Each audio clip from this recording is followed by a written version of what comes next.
Wow. Welcome, welcome to Marketing Made Easy. And that such awesome intro from my friend Scott Vogel from the Fast Video Creator Crew. And it was kind of funny what we did. I don't know, about half an hour ago, I challenged my friend Scott to a duel. No, to a challenge to see if he could actually put together the video quickly inside of Fast Video Creator. And that's exactly what he did, my friend. That's amazing. I love it. Love it. Love it. We did it. Well, you did it inside of 5 minutes, right? Yeah, that's, I had just finished making a video actually that I'm going to post in the group. Monica's in StreamYard in the comments section. Oh my God. Hey, Monica, good to see you. Amazing. Yay. Love it. So yeah, so I challenged you to make this video very quickly, and boom, you came through, my friend. Thank you so much for that. And awesome intro. Loving it. You're welcome. So yeah, dude, like today's going to be a fun one. Like as always, we are number 75 today of doing this every single Tuesday. Thank you for the awesome love, Monica. Every Tuesday she's in there giving us a brand new creative. It's amazing. Love the crew. Susan is here. Oh, thank you so much. And thank you for everybody who's here that I can't see yet, hasn't commented, but thank you for being here live. Thank you for being here on the replay. We are here to serve, and hopefully today is going to be another one of those serving days for you. Today, what we're doing is talking about the 4 pillars of being extraordinary. As you know, Scott, I'm reading all the time, as you are, but I'm reading marketing books and stuff. You like to read on the casual side of stuff, right? So one of the books that I'm reading right now is called Overdeliver by Brian Kurtz, and one of the brilliant marketers of all time. From the boardroom reports and this and that. Yep. And so I figured, as I was taking notes, that we would talk about these 4 pillars because it aligns with everything that we do and everything that we've talked about for the last 75 episodes. So I figured we would I would just take some of my notes here and just kind of talk about them and have a discussion back and forth between you and I and our awesome tribe who is here today, because I'm sure that they will have some questions, maybe some feedback on some of these. Okay. So anything to add to that before we share what these 4 pillars are? No, I didn't realize you were reading Overdeliver because it's sitting on my coffee table in the living room as well. Awesome. Okay. So I'm going to give you a little taste of it then. So what we'll do here is this. These are Collie's here. Hey, Collie, good to see you. Good to see everybody. Thank you for the love. Thank you for the likes. By the way, if you do love what we're doing, share it with your audience. That would be awesome too, so we can get it out to more entrepreneurs, more heart-centered people, and help them and help you move your business along. So, and all you got to do is give StreamYard, by the way, the right to broadcast your name, because I'd love to give you some shout outs when you do comment. These are the 4 pillars, by the way, of being extraordinary, according to Brian Kurtz in Overdeliver. And so I want to talk about them. And we do this all the time, Scott. So why don't you choose one? I'll let you choose the route we're going to go, and let's talk about what all this is. Let's start out with surround yourself with smart people. Awesome. Okay. So how do you surround yourself with smart people? Let's get into that. I planned and plotted for months to make friends with you. It was right. And I kept pushing you away. I said, you are not smart enough to be in this room. I'm sorry. Yeah, right. I wish. I know what I know, and I know what I don't know. And I want to, like my CFO, I suck at the finances and all that crap. He's amazing at it. And for years, I keep everything organized. I give it to him. He takes care of it, tells me what to do, how to do it. He's much smarter than me when it comes to that. I've got people around me that are much smarter than me in areas that I don't want to. My creative team. I could probably spend a couple of weeks and learn some of the programs and figure out, but why? Right. There's the technology pieces. There's the I know enough to know what I need to know, and to know that let me find somebody that's smart. Well, what's the famous saying? And you know what you'll be able to end this off, which is if you're the smartest person in the room, you Go don't know on. the ending of that, No, you're in the wrong room. I'm not smart enough. No, you're in the wrong room. Yeah, right. No, Right. correct. It's why masterminds. It's why Right. going to events. I don't want to. I'll be the smartest one in my particular piece, but not the smartest one in the room. No way. Right. That's why masterminds are so powerful. Like we have one every single week, Yeah. right? I think that the group cohorts that I do, the small groups, that's the reason we do them like that. They're kind of mini masterminds. So there's people in there that again, we're just bonding all of our expertise, experiences, and all that, and learning from each other. And even though I'm the one coordinating those groups and cohorts or whatever you want, I still learn so much from everybody in that room. So I don't think I'm the smartest one in the room. But I remember that going to my mastermind, like when I first started going to those, it was all about understanding that rule, because I felt as though I should be smart to help everybody else, that was the idea of it. And it is, right? You go to a mastermind to help and give opinions, but I never really understood that until I went to my very first real mastermind, that I shouldn't be the smartest one in the room, because we need to grow. We need to grow outside of our comfort zones, right? Well, Joey, you surround yourself with smart people. Look behind you. Right. You are surrounded by smart people. Again, we pull books on Overdeliver, Brian Kurtz, and just all the books we're constantly reading. That's surrounding ourselves with smart people. That's very true. You take somebody that 10, 20, 30 years and then took all of that wisdom and put it into a book. That's surrounding yourself with smart people. Right. Well, that's a huge one. And I think that, what about outworking everybody? And because I want to talk about this one, and this one is a tricky one, because I've been involved with the whole do more work and overwork and just 24-hour work, thinking that was the smartest thing to do. And it's just how I grew up. And that's why I'm a recovering workaholic. I still think I work a lot, but I'm still, but it was, well, I got to work hard in order to get all this other stuff. And that's not what this means, outwork everyone. No, right? Outwork everyone to me means looking at your available hours. For example, last Wednesday, Thursday, Friday, Saturday, I did Pomodoros with a buddy of mine in London. And we spent like 3 to 5 hours every day doing 45-minute Pomodoros. So the focus that allowed me, because I could have done them on my own. But Sure. I said, let me see what Joey's up to, and let me go make a video, and let me go do this and that and that and that. Outworking everyone is not about, hey, I'm working 20 hours a day and I can barely keep my eyes open. It's how do we outwork everyone and be really, really smart about it? Right. And by the way, good morning, Petra. Good to see you. Thank you for being here. Hello, Petra. She's in the house. The notes here, you're exactly right. So I'm going to read a couple of these notes from the Outwork Everyone part, which is becoming the best at something is not just a question of working the most hours. It's what you do with these hours and your efforts, which is exactly what you just alluded to, right?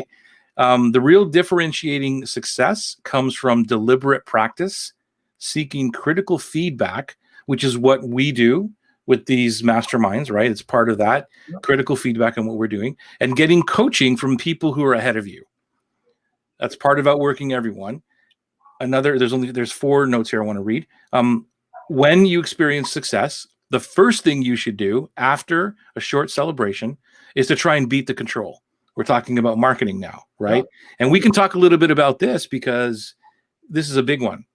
Trying to beat the control, and then try to improve on what you just did to keep working toward the next level, right? Those last two are really important that I want to touch on. So let's do that.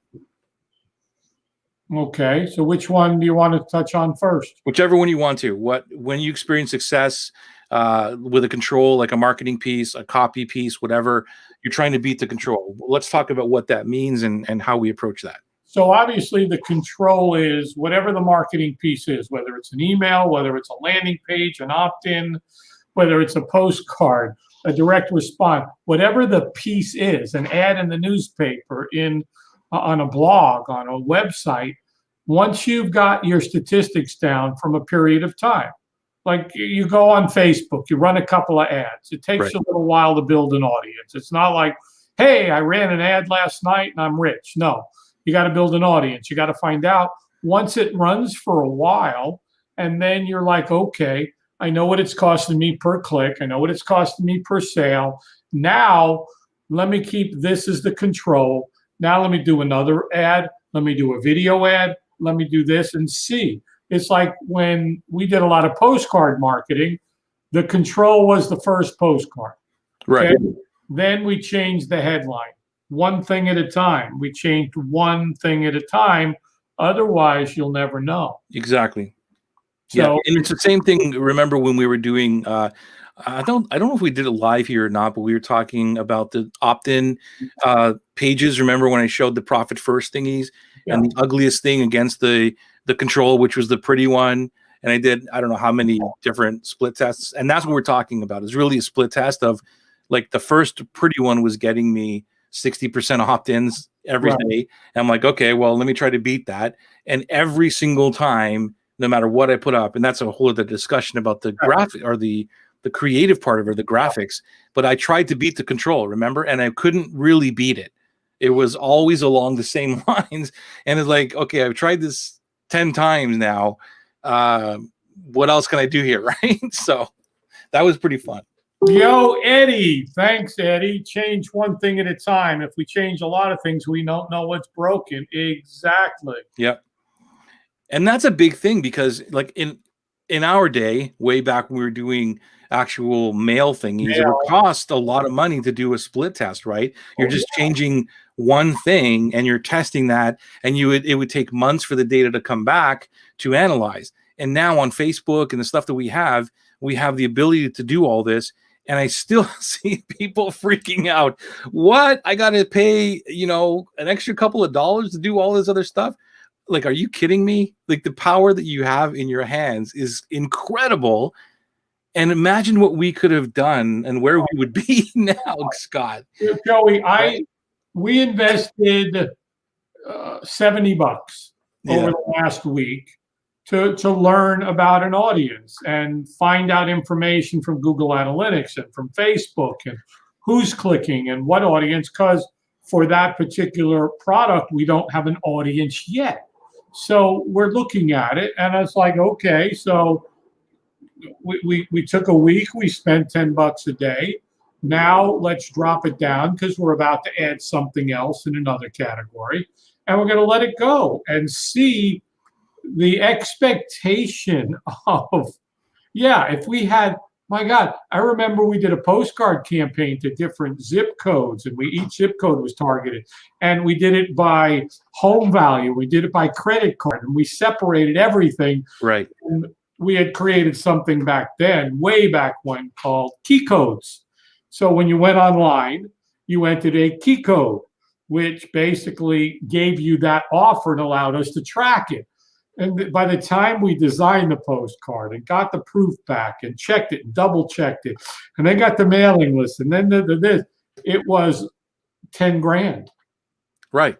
And I mean, it was for 10 grand, my God, what I could do with everything now for 10 grand is holy crap. Yeah. So for sure. Yeah, it's and Kay, right, when we are systematic, it creates efficiency to allow us to work smarter. Right on, Kay. Exactly right. So let's talk. Let's bring the other ones in and talk a little bit about these, and we'll bounce around. Well, wasn't there a second? You said there were two parts. Everyone, which is just try to improve on what you just did and keep working towards the next level. Right. Which is kind of at least the way that I approach that is always about my cohorts, right? Marketing copy or Atlas is okay. That worked really, really well. Now let me try to improve on that. And it's not, I don't break the thing, but it's like, how can I just make it better?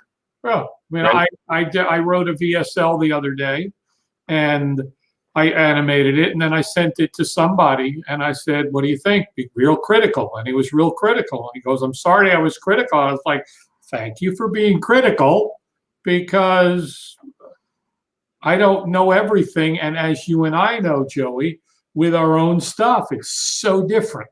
It is. You know, it's." I'll write my VSLs all the time, and I'll do copy, and I'll do emails. But when I do somebody else's, it requires a different level of bandwidth. I'm not sure exactly what it is, but I know that with my stuff, I go away and I come back, where if I'm doing it for somebody else, I'll be like, okay, I'm going to go out to dinner, and I'm going to sit and write their copy. Yeah. So numero uno, dos, tres is why we are all here on Tuesday evenings. And numero two. Thank you, Petra. Love that. Yeah. Well, let's talk about the insatiable curiosity. Let's talk about that. Let's. So I'll read from my notes and get us started. How's that? Why don't you read from your notes and get us started? That's a great idea, man. That's why we do this. Like, we could just read off of each other. Well, because you're smarter than me. So no, I'm just a little bit more prepared here, and didn't give you time to prepare because you were making that massive, awesome intro, right? So let's see what I got here. When you meet someone who reads widely and deeply, who do we know that's like that, Scott? You always know you've met someone extraordinary. Pretty cool. Yeah. Other people read deeply in single. Oh, wow. I didn't even, you know what? You're going to think that I picked this out on purpose, but I really didn't. I just highlighted the whole thing about this thing, but it's so us. Listen to this. Other people read deeply in single topics or specific disciplines one at a time to learn every single thing about that area. Going deep instead of going wide is a characteristic of some of the best marketers and copywriters who have ever lived. And others read, I know I didn't highlight this piece in the part because that wasn't about me, which is you read a variety of stuff. Like, you're all the stuff, right? And you love all that. And that's the other part of it. So I just highlighted this piece because it was relevant to me in the book, not because of this conversation. The next piece is whether your focus is narrow or wide. Curiosity is irresistible and immediately sets you apart from your competition. Now, everybody listening to this, that's the key part, right? Is your curiosity sets you apart from your competition. Because if we're talking about general marketing, and we talk about research all the time, right, Scott? And as copywriters, if one of the key things is research, right? And when somebody asks me, how do I hire a copywriter or something like that? It's not about price. It's not about whatever. It's like the first thing that copywriter should be asking you is about, can you show me the stuff you've already done so I can see what's worked and what's not worked? And can you show me any of the research that you've done? They need to have that research gene in them. And if they don't, that's a big red flag for me. What do you think? I totally agree 100%. I was on last week with somebody who wanted me to rewrite some scripts for them. And I was like, okay, I'm going to want to talk to your partner. I'm going to want to talk to your director of marketing. I want to see what you've written before. I want to see testimonials. I already looked at their website. I'm on their email list. I'm looking at everything to understand what it is that they're doing. And right. For me to do anything, and you're the same way, someone's like, well, how soon can you write this copy? Like, I rewrote a script without truly understanding the millennial target audience.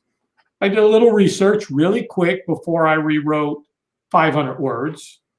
I looked for some articles. I looked for some things. Okay, what are they reading? It's just some basic, simple, insatiable curiosity. If I'm going to write to millennials, I need to know, okay, what are they reading? What magazines and that? And then I went and looked at a couple of articles related to what I was about to write, even though it was just a test. And so you've got to be insatiably See, curious. it's hard for you too, right? To say that.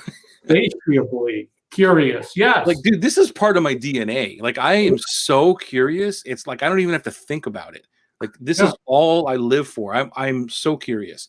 And so when I read that, I'm like, awesome. I have one of these pillars that is part of who I am as a person, right? It's my core values or whatever you want to call it that. And well, Joey, I've said this many and many times.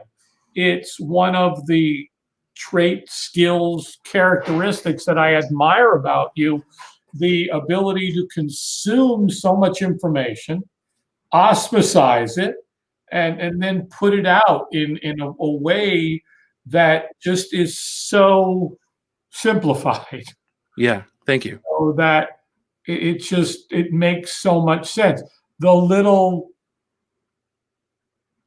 learning lessons that you bring on to the show. Let's do this, this 3-step thingy, or the whack method, or the hypnotic method, or the GANS story, or the these pillars, or these pillars.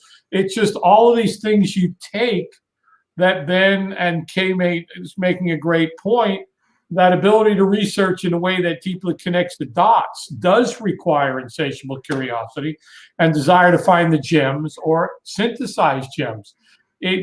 Exactly. Doberman Dan, who we both know, and I got one of his books somewhere, but I remember listening to a whole series he did about his relationship with Gary Halbert. Right. And this is one of my favorite stories, which is, Doberman Dan would show up like at 7 o'clock in the morning at Halbert's place and say, okay, I'm ready to write copy. And Gary'd be like, yeah, we got to take the car to the mechanic. And then we got to go here. And then we got to go here. And the day would end. And then the next day he'd show up. And he's like, okay, let's do it.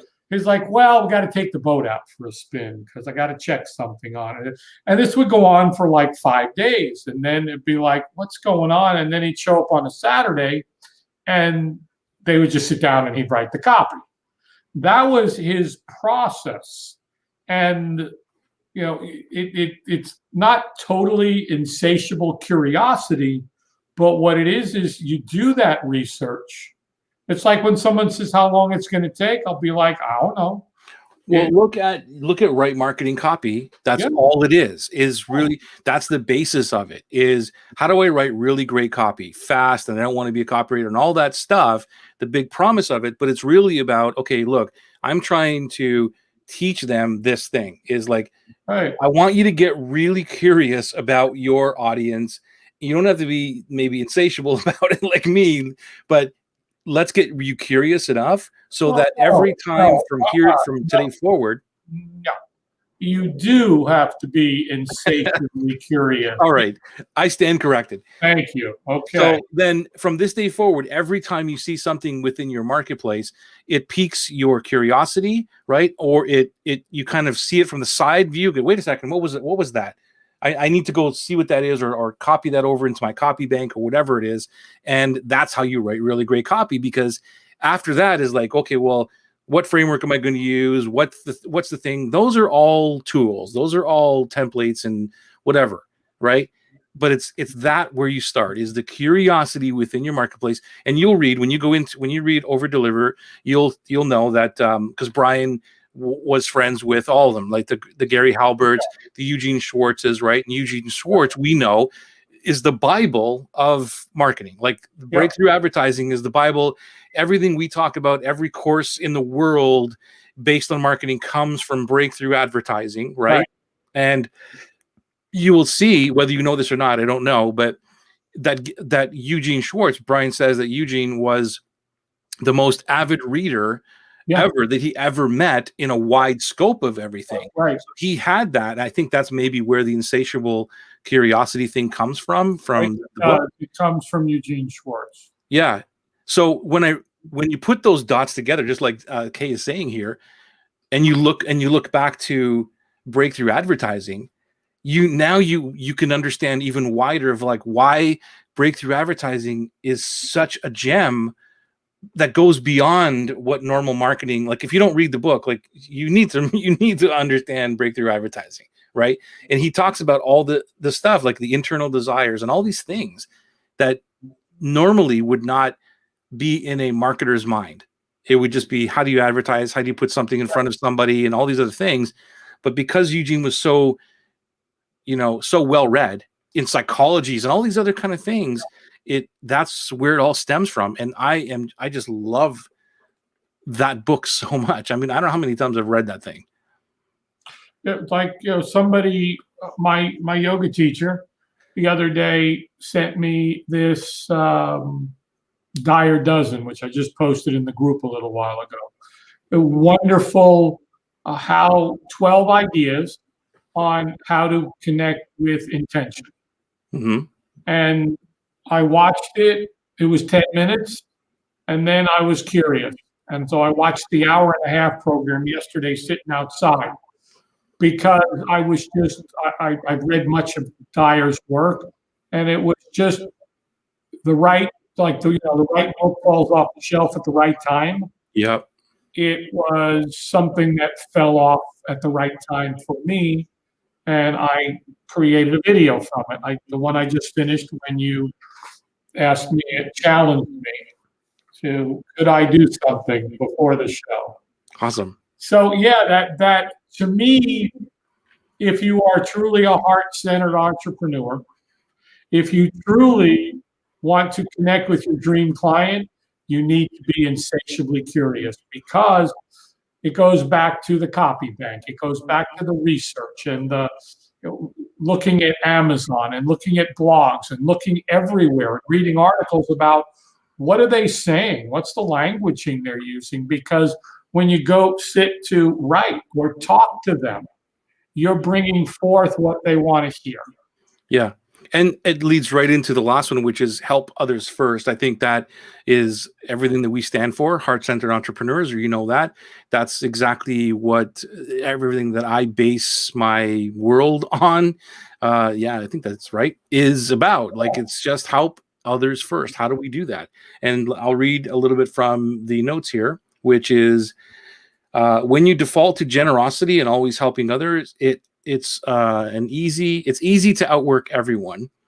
It's easy to stay curious and engaged. An attitude of giving freely releases you from needing to get something from everyone around you. Stuff we talk about and you talk about all the time, right, Scott, is going into the groups and expecting to get something right away. When you come from a place of generosity with no expectations of getting something in return, you display your passion and integrity to the people who matter, and you also get noticed. Atlas, anybody in Atlas here listening to this? Anything ringing bells here, right? Passion never goes out of style, and the people in your life, including your customers and contemporaries, will be drawn to you. Always think about helping people first, helping the people you serve, both your customers and associates. Get what they want, puts generosity first. I'll throw it over to you. Well, I just pasted something into the chat, and it's the first piece of this intention, this Dire Dozen, and it says, want more for others than you want for yourself, which, whatever you perceive to be missing, whatever lack of love or peace in your life, want what you seek for others, what you seek for yourself, more for them. So it's kind of the same thing. Help others first. If we go out and give love and energy to other people, well, what's going to happen? I know it's going to come back. And love and that energy. Yep. You go out and help somebody with whatever it is for the sake of helping, and we've talked about this a lot. Exactly. Last week or the week before was kind of about that, but putting barriers on how far you go. Mm-hmm. Well, what did Mother Teresa spend her life doing? Just helping others first. Just helping, There was nothing else. There was no, well, that's my day job. Now I got to go and make some money. Right. Now I got to go do this. That's all she did. Right. I know a lot of times we can get caught up in the Maslow, the physiological needs, and the safety and the stuff, rather than the love and. Well, here, look at what Petra says here. She says the research is an essential part of her historical sewing. In order to read the old manuscripts, I even learned how to write the old letters. That's another level of research. That's brilliant. And then look at this. Now I can help others when they need translations from old German manuscripts. Yeah. Well, right? And that's huge. Exactly, Petra. That's huge. Joey, it's kind of like when a good actor plays a role. Mm-hmm. They go wherever. And they, I saw something a while back. Richard Gere went somewhere to a city kind of dressed as, not affluent, not as a total bum, but was just on the streets seeing what that life was like. Right. Just to get a feel for it, because how can you play a role that you don't know? Conversely, how can you write copy to somebody that you don't know? How could you get up in front of an audience without knowing that audience, their needs, wants, desires, challenges, frustrations, fears, frustrations? You got to know all that in order to be intelligent enough for them to want to listen to you and do what you tell them to do. Yeah. And it comes from the insatiable curiosity in knowing. It goes back to way back when, Glenn Livingston, that's where I first learned about going on to Amazon, looking at the reviews, positive and negative, putting them into a spreadsheet and just going through until you knew what was missing, you knew what the language was. And that just makes it so much easier to attract the dream client and talk to the dream client. Oh gosh, yeah, like 1,000%. Like there's no argument on this side of that. That's all it is, and that's why I wanted to share these 4 things with everybody today, because it's just learning these things. And I mean, this comes from one of the smartest marketers ever. And Boardroom, I forget the stats now of Boardroom, but it was like there's millions and millions of dollars, if not in the billion. Yeah. Right. Yeah. Of sending newsletters out in the old days with the old postage stamp thingy. Yep. So these guys know what they're talking about. And all we're doing, like everything that we do in today's world, is we're just standing on the shoulders of giants. That's nothing's new. There's, anything that's out there is, this new thingy. It's everything's been done, right? And this is why when I go into the marketing world and see the newest things or whatever, the whiz bang ninja techniques that are out today, gone by Friday, it's like, look, these things are never going to go away. Be generous, help people first, right? And be curious about your marketplace, and just understand the fundamentals of relationships. That's what everything's built on. Your whole marketplace is built on relationships. There's people behind every email that you have. It's a person, right? It's not a number. And even in on your Facebook page or whatever it is, it's treating everything that you do in your business as this is a relationship that I want to build and flourish and help these people get to where they need to be through my superpowers. Totally agree, 100%. You and I are much alike in our communities of people and helping. There's a lot of people out there that have my software that I gave it to them for free way back when. It was part of the agreement I had that people that have the old software, we get the new one for free. And there's people that I've spent a half hour to an hour with, helping them to do whatever it was. And I'm like, I could be like, well, you know what? I'm the big head honcho of this company, and I don't really need to be doing that. But that goes to helping others first. And again, it's not that, well, maybe one day the freebie will become paid and buy. And no, you want help with my software? I know it better than anybody. Let me help you. Right. Right on. You have an experience, and so that you create something that you're proud of and happy about. Right. You want to read what Kay said? Sure. Kay says she loves it when we serve and give from our hearts. It creates a process that organically helps us build a tribe of smarter people. That's so true. Fuels curiosity and growth, which ripples outwards to attract dream clients and colleagues. You got it, Kay. You know it, and you're doing that. I mean, she's in the Atlas group, and she's done some amazing things in the last month that we've been together or so, and so is a lot of other people in that group. And it's all based on these 4 things that we're doing. Is just being very curious about the people that we want to serve, helping them first, and understanding that it's all about a relationship, and not pushing them into our own timeline, saying like, hey, look, I just helped you over here for free, now you owe me some money, right? It's not like that at all. And unfortunately, that's what a lot of the marketing world is all about, right? However that free thingy or that help is relayed. I just gave you a free PDF. You owe me some money. Yeah, now give me some money with my thing. And Yeah. You didn't buy it, so I'm going to bombard you now with a whole follow-up sequence on buying it and cart closing and that. Instead of, well, okay, I just gave you this free thing. How about I give you some more free stuff? And then how about I give you some more free stuff? And by the way, I hope this free stuff is helping you. And we have some other stuff that you can also get that's not free. Will take you to a different level if that's what you're interested in. Yeah. If this will help you get further to your dream destination, then I do have these other areas where you could pay and invest to get there faster. That's really what it's about. That's the bottom line. Right? That's what it's about. Well, you said it earlier, Joey. There's nothing new out there. You can go online and spend weeks to learn some of the stuff that you teach, that I teach. Or we can cut it down and teach you how to do it in a matter of hours so that you get on with life and purpose and building and growing and scaling. Yep.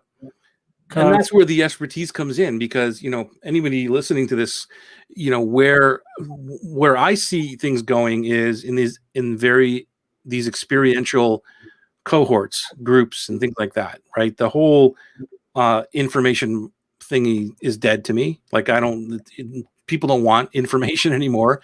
You can't, sure, you can make a little bit of money having an online course and whatever, but it's going to die very, very quickly, especially with the influx of all these people coming online since the whole COVID thing, right?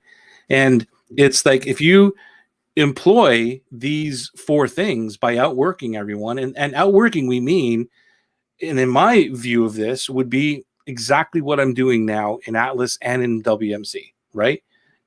That's outworking somebody else who's saying, I don't want to do that. I want to just build a program, put it online, and sit on my beach and just make money.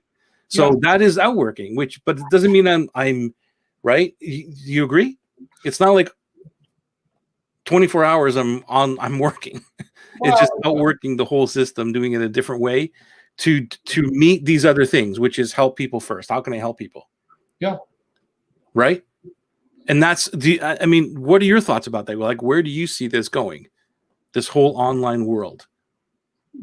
I see the online world going more towards relationships, in helping people, like what we're talking here, and away from information. You can type in anything in Google and get 278 million results and spend the rest of your life chasing that result, because Google Internet is infinity. There's no beginning, there's no end. Once you type in one thing, type in the letter A, and you're off to the races. So here's a PDF, here's the thing, that's already gone away. Well, see, okay, so I'm going to take a page from what you're doing, and Collie, you're exactly right. I love this quote, that nothing new under the sun, everything comes from something old, and you're exactly right. And so I'm going to take a page from what you do, Scott, which is that you're giving the software, whether it's free or they paid or whatever it is, but you're saying, let me show you how to use it, right?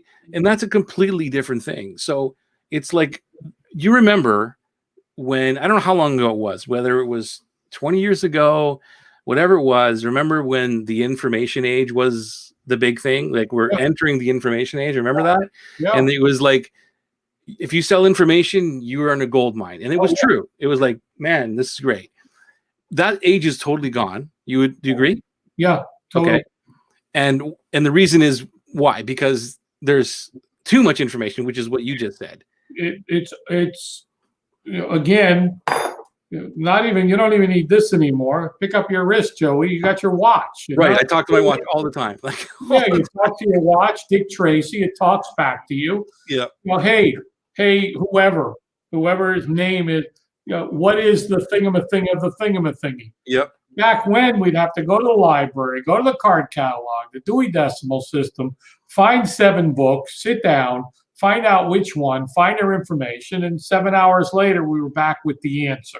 Yeah. Now, so information, people don't want information. They want to get what they're looking for. They want the solution, the answer, benefit, the end goal. They don't want to have information, which is why I am so,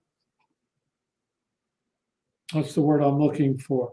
I'm so, I can't find the word, but I'm so adamant that for the people that are making videos, if it's longer than a minute, you're wasting your time.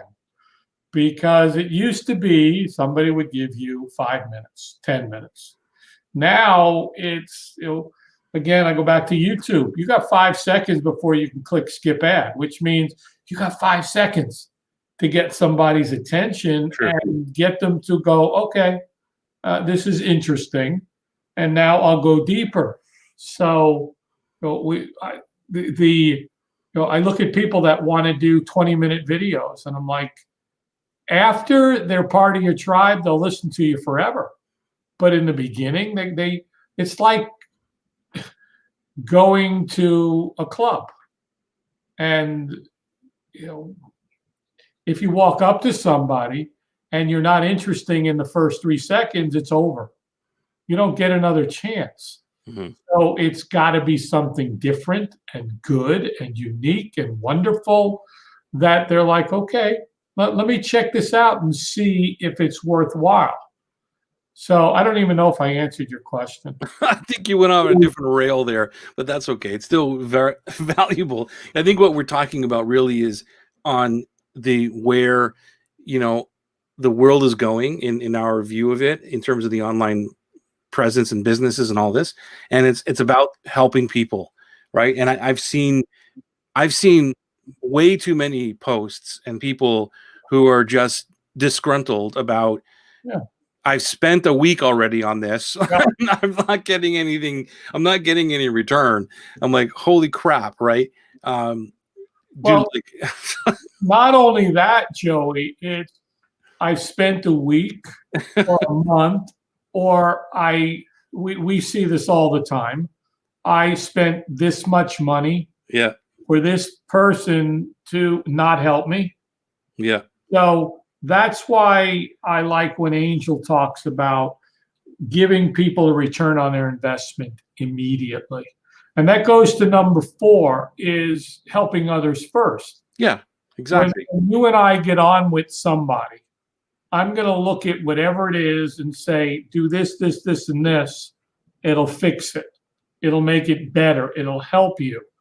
That's giving them a return on investment. And the only investment they gave me at that point was some bandwidth, some time, some X's and O's on the computer. That's right. It. Yeah. And it's like, I think I might like to go further with this dude or dudette. And maybe their program is something that I should be involved in. Well, that's what the gifts are, right? Yeah. It's all about, and people, that's why, the whole PDF, or just put together some checklist and put it out there and send traffic to it and blah, blah, blah. And then they wonder why their stuff doesn't sell later on or whatever, because there's no insatiable curiosity to learn about that audience enough to know what is the checklist that they really want that I could put together that's going to give them the immediate win when they download this thing right now, and I'm not asking for anything in return. It's about helping people first. It's all about that. And we'll come back to this, and I want to just get to these messages. There's a bunch of information is overwhelming us. We need to experience not more data for our brain cells, even though the 1 minute video needs to be an experience, a human to human connection. That's right. So you're right. And this is what we're, at least where I'm talking about the experience or whatever you're doing. If you have this online business and you're giving information, all the power to you. I'm not saying don't not send information, but it's the after effect of that. It's the guidance. It's like, I'm only taking it from my own experience, Scott. I don't know about you, but I've seen this now over the last 6 months or so doing the cohorts, right? And seeing the growth of why people are there and what they're doing and why it's working for them. It's because the information is there. It's cool. The frameworks and all that is all there, but it's really about our experience, like your expertise and my expertise, whatever it is, as the guide. And everybody listening to this, you are the exact same way. You have this power, this superpower that people are looking for that guidance. And just exactly what Kay said here, that they don't want the information. Even if they did want the information, they still want somebody to tell them how to use the information. Yeah. Because again, you and I could tell people how to do some of the stuff we do, but they're not going to be able to do it. Right. They need to be shown how. They need to be taken by the hand. They need to be led. It's like tell them what you're going to tell them, then tell them, and tell them what you just told them. It's, the same thing, SMART goals. It's got to be simple. It's got to be measurable, attainable, something, and time-based. And it's got to be, tell, show, do, review. I'm going to tell you exactly what we're going to do. Then I'm going to show you. Then you're going to do it. Then we're going to review it. If I just told you what to do, it's not going to happen. If I tell you and show you, okay, but then you got to do it, and then we got to review it, because taking for granted, when you and I look at things, like we'll play with somebody's copy or look at their landing page or look at their email and that, and like we did with my peeps a couple of weeks ago, we did the Gann story method, and people, like we talked, stayed on the call to watch us do what we did. For 2 hours. Right. The average bear hasn't done that thousands of times. Same thing with, the average bear has not sewn what Petra does, and has not done what Kay and Collie and Susan, what everybody does. So that's what people need, is take me, help me, guide me through this minefield, this quagmire of, I don't know what this thing is. I woke up either today or last week, last month, or years ago with this nagging, aching problem. I don't know how to solve it. I don't know how to fix it. Or I have this burning question that I need answered, and I haven't found it yet. Not only do I need the answer, but I need to know what to do with it. Right, exactly. Petra says that people are saturated from information overload. So now people are realizing they want relationships with people who have embodied the experience. Yep. So they can learn from that, not from a head talking information from people who've not experienced or embodies. And that's the thing, right, Scott? Again, from my experience in the last little while, it's always been about, like, how do you do it? How would you look at it? When I first started teaching right marketing copy, I really didn't get that, because it was like, look, you guys, this is really easy. Like, me, I'm simplistic. It's like, it's not rocket science. And it's not that they're not smart or anything. It's like, but they wanted how I would look at it. Like what you just said about those guys staying on the call for 2 hours, trying to get inside our brains. Right. And I'm like, oh, wait a second. And then bing, the light goes on. Right. And for anybody listening to this, that's what your power is going forward in this world, and how you stand out with all these 4 pillars is outworking everyone, possess the insatiable curiosity, surround yourself with very smart people, and then helping people merge together with your superpowers, your experience, your knowledge, your guidance, and you will have no problem whatsoever attracting dream clients. Yeah. whatsoever. I promise you that. What Kali said here is brilliant. It's so true that I remember years ago in the speaking industry when teleconferencing was the newest thing out there. Uh-huh. And I remember the whole speaking industry was, oh my God, the speaking industry is over. People are never going to come to live events when they can go into a hotel and watch Joey in another hotel somewhere in the world. And I was like, that ain't going to happen. People want to connect with people. And the more that technology goes deeper, I believe the more people are going to need to connect to human beings, because it's amazing. You know, Joey, my philosophy about my phone. I use it to talk to people. That's it. Someone's like, oh, there's an app for that. I'm like, I don't care. Somebody will say, you need an app in order. Well, I'm not doing business with you. Right. Download the app. I don't want to download the app. Well, do this, message us. No, I don't want to take my thumbs that were not designed to touch little things that big. Could I do it? Yeah. Could I learn how to do it? Yes. Do I want to? No.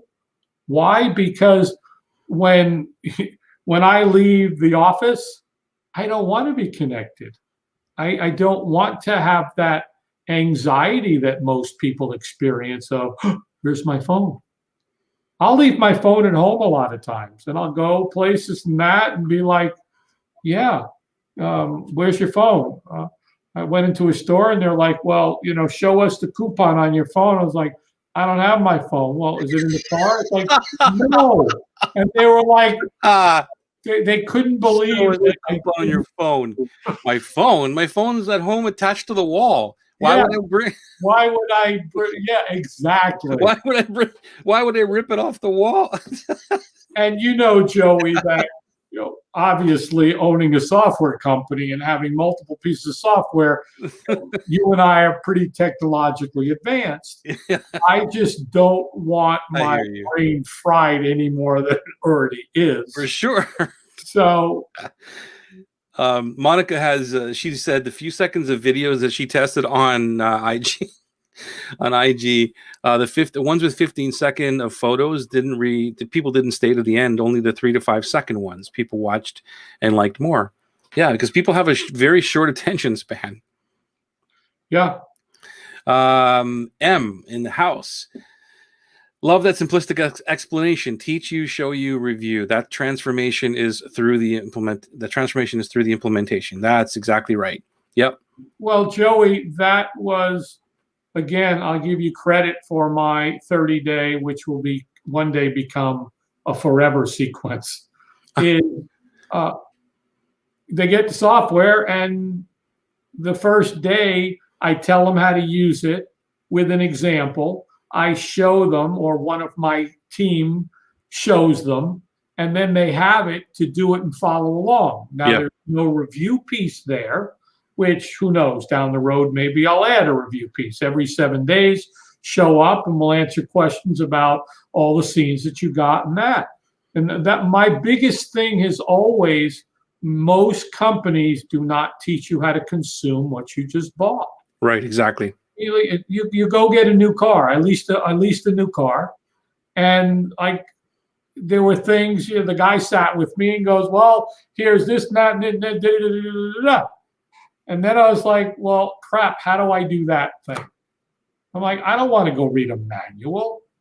You should have taught me better on how, or figured out a way that was like, okay, here's the 8 things you told me you want to know.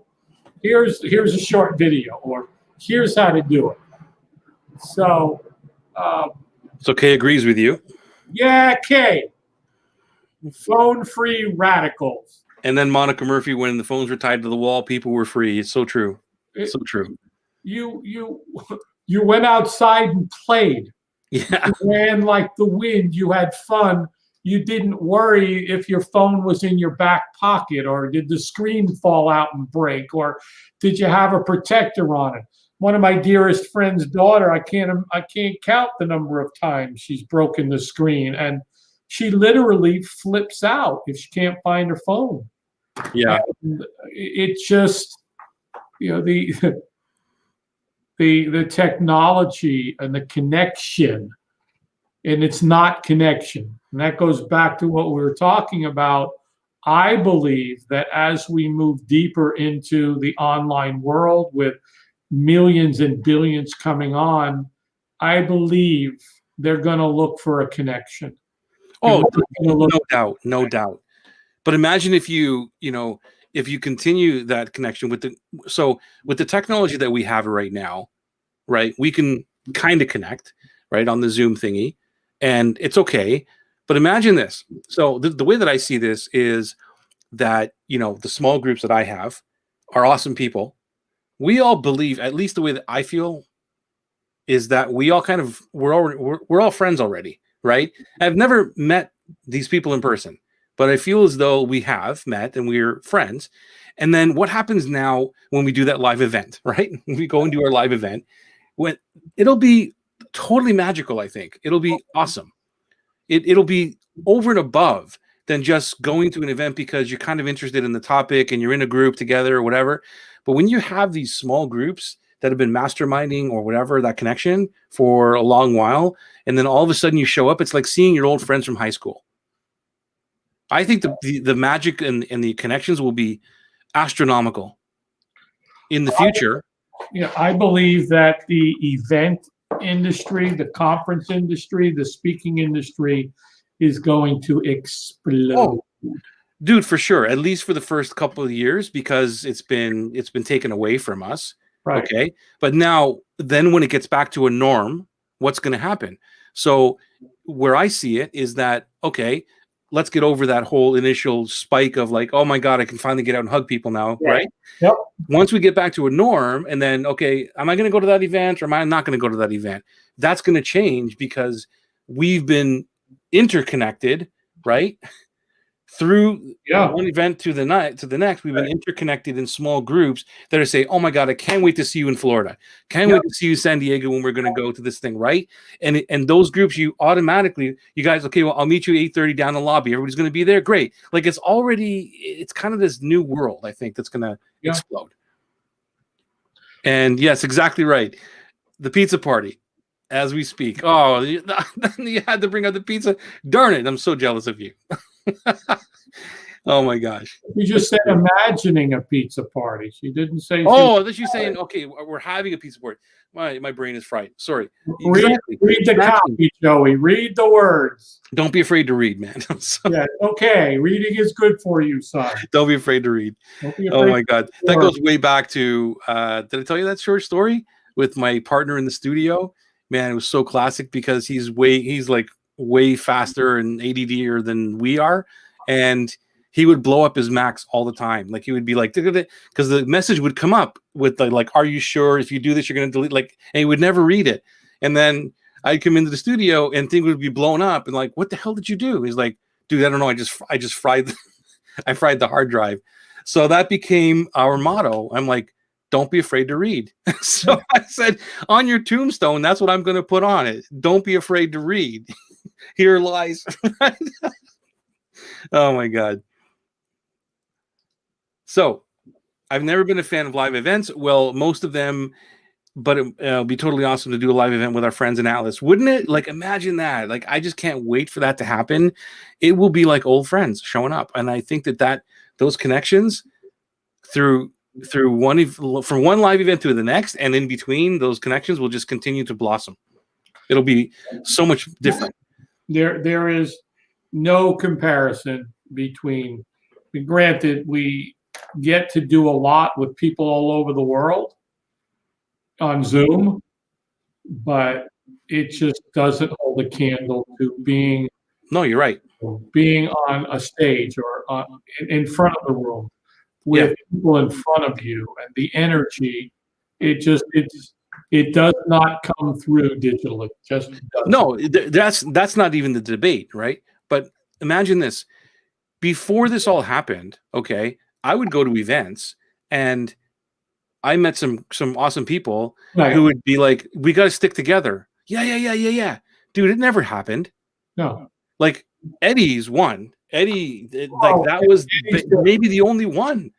Eddie's different. Right. And that was always because of him, because he's like a superhuman. Right. But all the other ones is like, yeah, let's be Facebook friends. Let's do this. And you're kind of there, but the connection is not the same as I think now, where if you went to an event and you met some people and you said, hey guys, let's keep in touch. Let's get on the Zoom. Everybody's used to that now. And they're like, yeah, that's cool. Let's meet every Tuesday, whatever it is. Right. They're used to that environment already. Whereas before you would have had to sell them on the thing. Well, I'm not going to go do that, whatever.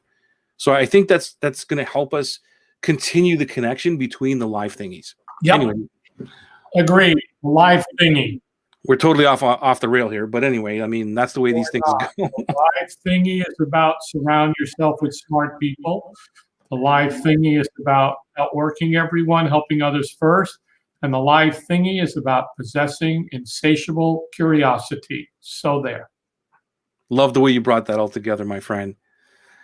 And we are at top of the hour, as always, here on a Tuesday night. So any parting comments you want to let us know before we end this amazing broadcast for another Tuesday night? I think I summed it up pretty well. You did. My friends listening on the live, thank you so much. We love you for being here live. We love you for being here on the replays. If you have any comments or suggestions or anything, put them in the comments, please, even if you're watching the replay, because I always come back and take a look at them, and I will respond. I promise you that. So thank you for being here. Thank you for being a part of Marketing Made Easy every single Tuesday night, and we'll see you next Tuesday.